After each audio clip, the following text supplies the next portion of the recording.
Now we'll do the standing in front of the chair exercises. So the standing leg pump series, stand the body tall, find the weight evenly between each foot. Bring one foot onto the toes, have the hands out to balance. Look straight ahead, like you're balancing a book on top of your head, and then press down and up. As you do this movement, maintain the body very, very still. So there's no sway in the body, there's no movement in the body, just the legs going up and down. Alternate legs, doing about 8 to 10 on each leg. If you want heavier, you can connect the two pedals so that you have both pedals together, and that will provide enough resistance. When you're doing this exercise, ensure that you have the brakes locked on. You don't want the chair to be moving. So on that exercise, we can also challenge it a little bit more by playing with the arm position.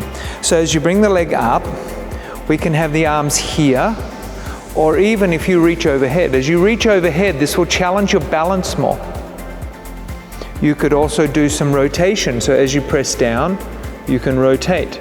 Trying to keep your body in the center line as you rotate, keeping your eyes sweeping along the horizon. Keeping the body nice and balanced and centered. So these exercises are particularly good if you're working with balanced, challenged people. Good for children to develop balance, good for old folks to be able to maintain their balance. After we've done that, we can then turn to the side, which is even more beneficial for balance. When you're doing the side work, use the pedal towards the back so that your foot doesn't hit the front pedal.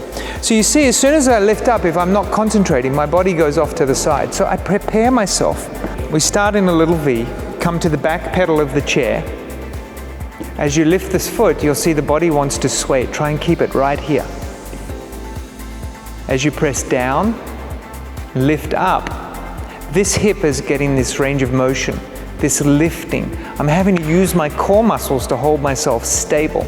Let the eyes look far, head is nice and long and tall. This movement should be a minimum amount of movement in the lower body other than this leg. We can challenge this by adding a side bend. So you can get the side bend position here first and then coordinate it with the lift. As you do these two movements together, we call this movement integration. You're really improving the muscles that you're using for balance. The coordination is quite difficult. And this is very, very useful for especially younger people who are having some movement issues and they're learning how to get their balance. We can then take this outside leg across, place it onto the pedal. Start with a simple movement first where you're just pushing down and lifting up. And these are working these muscles outside that are good for balance. So these are the gluteal muscles. We can also add this little beautiful movement that looks like a ballerina.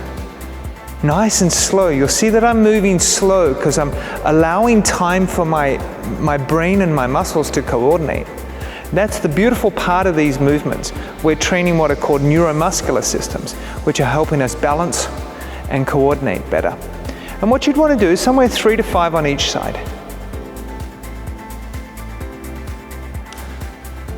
And then you'd turn around and come to do the back side. So I'll just demonstrate one side on this exercise now.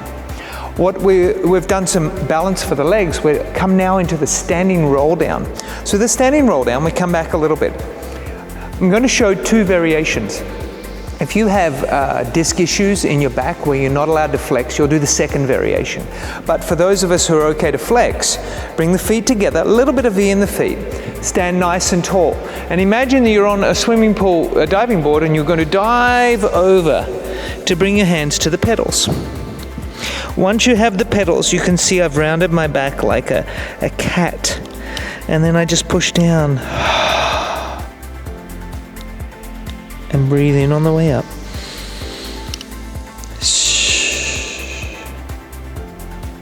And breathe in on the way up. 3 of these.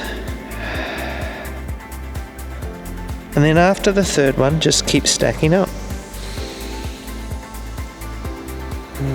This will stretch all of the nerves running from the top of the brain all the way down to the back of the feet. And this variation, we can do some walking variation, similar to what we did when we were seated.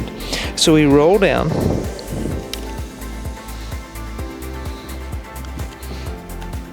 And you can see I'm just pushing one hand down and keeping the other hand there. But I'm keeping this stationary arm straight. So as I bend down, the straight arm allows me to rotate. If I bend that arm, I don't get the rotation. So I'm doing this nice spinal flossing. Then if you wanted to do something much more advanced, let's say for example, play golf or tennis. We take the hand, opposite hand to the pedal, and then push down. You can see my eyes and head turn. They look down at this hand when I come up. As I push down, they look up. Stack all the way back up, and then I'll show you the other side. We reach down to the pedal, fingers are on the outside of the pedal.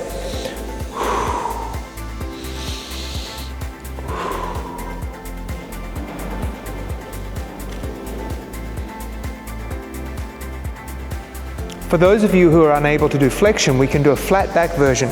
Bring the feet a little bit wider, come into a little bit of a squat here. So you can see this nice hinge position. I keep my back flat and I come down to the pedals, and then I push the pedals down and up. This will ensure that there's any issues in the disc, that you're staying in extension. It's a good exercise for everyone, honestly.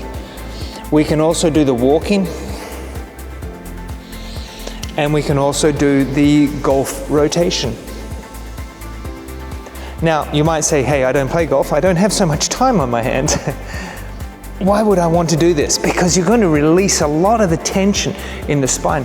You see, in the spine, the nerves come out the side parts of the vertebra, and when we release those with side flexion, with rotation, and with forward and backwards flexion, we get a decompression in the nerves. So all of these exercises are very, very useful for your body to be able to recover from sitting or tension. That is our standing routine.